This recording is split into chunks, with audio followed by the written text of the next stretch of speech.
Comtoise Radio, l'actu dans les Vosges saunoises, Jean-Pierre Poinceau. Bonjour. Pour attirer les futurs professionnels de santé dans les Vosges saunoises, la communauté professionnelle de santé du Pays Luron a mis en place une maison des stagiaires à Allure. Stéphane Frochard, coprésident de la CPTS du Pays Luron, nous explique l'objectif. Le but, c'est d'accueillir des futurs professionnels de santé qui sont actuellement dans le cadre de leurs études, dans un petit appartement qui leur permet de faire des stages dans de bonnes conditions. On a souvent des écoles qui sont loin, comme les écoles de médecine, dans les pôles universitaires comme Besançon, Nancy, Strasbourg.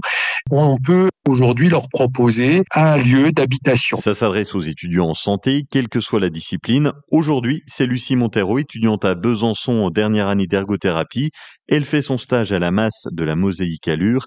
Elle loue sa chambre à la maison des stagiaires et elle est ravie de cette opportunité. Très bonne surprise, franchement très accessible, propre, proche des commerces du centre-ville, facile pour se garer. Franchement, je m'attendais pas déjà que l'appartement soit si grand parce qu'il peut accueillir 3 stagiaires du coup. Franchement, il est très grand, très lumineux, très spacieux. Il y a même un petit balcon si on souhaite aller dehors. Donc franchement, rien à redire. Lucie Montero termine ses études en juin. Où voit-elle son début de carrière ? Idéalement, j'aimerais rester peut-être en Haute-Saône pour avoir plus de professionnels de santé et que ça diminue l'errance médicale. Donc peut-être au centre de rééducation d'Héricourt où ils chercheraient potentiellement des ergothérapeutes en juillet déjà pour l'été. Bon, il y a l'opportunité de travail, mais en vrai, Lucie Montero s'est-elle attachée à la Haute-Saône ? En vrai, il manque un petit peu d'attractivité, mais sinon, ce que j'aime bien, c'est qu'on est proche des Vosges et que moi qui est très fan de randonnée, j'aime beaucoup la montagne, etc. Et on est assez proche quand même et on peut facilement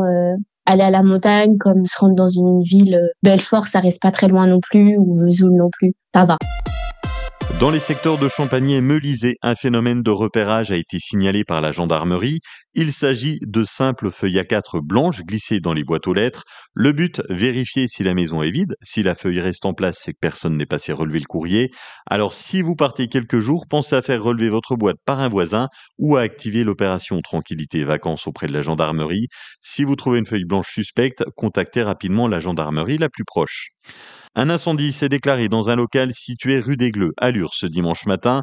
Peu après 7 heures, le bâtiment de 100 mètres carrés était déjà entièrement en feu à l'arrivée des pompiers de Lure et Ronchamp. À l'intérieur, du matériel et 2 bouteilles de gaz. 3 lances ont été nécessaires pour maîtriser l'incendie. Le feu ne s'est pas propagé au bâtiment voisin. L'origine du sinistre reste pour l'instant inconnue.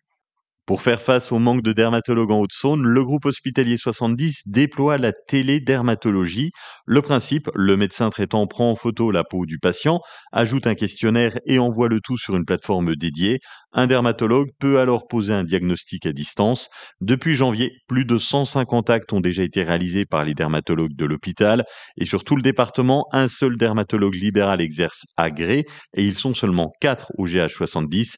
Avec le soutien de l'Agence régionale de santé, l'hôpital est devenu un centre de ressources pour ce type de téléconsultation. Un des spécialistes consacre 20% de son temps à cette activité, ce qui permet de filtrer les cas simples tout en maintenant un lien étroit entre ville et hôpital.